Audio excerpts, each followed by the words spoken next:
আলহামদুলিল্লাহ, আল্লাহ ভরসা মোটরসের পক্ষ থেকে এই রিকন্ডিশন গাড়িগুলো সেল করা হবে। যদি কোনো ভাই গাড়িগুলো নিতে চান অবশ্যই আমার শোরুম ভিজিট করবেন। আল্লাহ ভরসা মোটরস, পিকনাগুরু আর সরিষাবাড়ি, জামালপুর।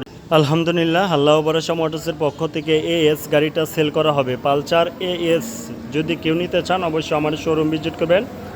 টাঙ্গাইলের নাম্বার সহ 10 বছরের কাগজ করা গাড়ির কন্ডিশন আলহামদুলিল্লাহ অনেকটাই ভালো। আসবেন, দেখবেন, ভালো লাগলে অবশ্যই আলাপ আলোচনার মাধ্যমে এই গাড়িটি নিয়ে যেতে পারবেন। যে সকল ভাইটা অল্প দামের বাজেটের মধ্যে ভালো গাড়ি কিনতে চান তাই আর দেরি না করে আজই চলে আসুন।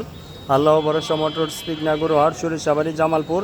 আসবেন, দেখবেন, ভালো লাগলে অবশ্যই আলাপ আলোচনার মাধ্যমে প্রতিটি গাড়ি নিয়ে যেতে পারবেন। যে সকল ভাইরা অল্প দামের বাজেটের মধ্যে ভালো গাড়ি কিনতে চান, বৈধ গাড়ি কিনতে চান, সুপার ফ্রেশ গাড়ি কিনতে চান তাই আর দেরি না করে আজই চলে আসুন। আল্লাহ ভরসা মোটরস, পিকনাগুরু আর সরিষাবাড়ি, জামালপুর। আসবেন, দেখবেন, ভালো লাগলে অবশ্যই আলাপ আলোচনার মাধ্যমে প্রত্যেকটি গাড়ি নিয়ে যেতে পারবেন। গাড়িগুলো একদমই সুপার ফ্রেশ, প্রত্যেকটি গাড়ি ডিজিটাল নাম্বার সহ আর ঢাকার নম্বর সহ নাম পরিবর্তনের সর্বোচ্চ সুযোগ সুবিধা। যে সকল ভাইরা অল্প দামের বাজেটের মধ্যে ভালো গাড়ি কিনতে চান অবশ্যই তারা আমার শোরুম ভিজিট করবেন। আল্লাহ ভরসা মোটরস, পিকনাগুরু আর সরিষাবাড়ি, জামালপুর। তো সকলে ভালো থাকবেন। আল্লাহ হাফেজ।